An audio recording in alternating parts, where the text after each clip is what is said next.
Bonjour à tous, nous voici aujourd'hui à Sizouin, devant l'étrange pyramide de Fontenoy. Au cœur d'un parc où se dressait la pyramide de Fontenoy, tient en réalité plus de l'obélisque, 17 mètres de haut. La base est formée d'une double plinthe de 3 panneaux et d'autant de consoles surmontées d'une corniche. Ce monument historique se termine par une fleur de lys en cuivre doré ciselé à jour. Chaque partie est ancrée à l'intérieur et cimentée en dehors avec tant d'habileté qu'on s'imagine au premier coup d'œil que la pyramide est d'une seule pièce.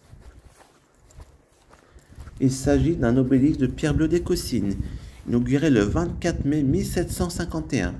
Elle honore à la fois le séjour de Louis XV à l'abbaye Saint-Calix en 1744. Le monument porte une inscription en latin à la gloire de Louis XV, vainqueur de la bataille de Fontenoy. On sait que Louis XV ouvrit en personne la campagne de 1744. Il établit son camp à Sizouin. Le 11 mai de l'année suivante, à la tête de 40 000 recrues à peine habillés, sous les ordres du maréchal de Saxe, il écrase à Fontenoy 50 000 hommes aguerris. Il eut pour fêter ce mémorable événement une grande réception à Sizouin. Récemment restaurée, elle a retrouvé ses couleurs tout en dorure en bleu royal.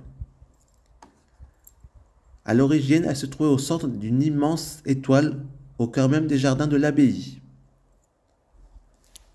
Au départ de chacune des 8 branches, 8 bosquets accueillaient des sculptures et des devises retraçant les principaux épisodes de la campagne de Flandre.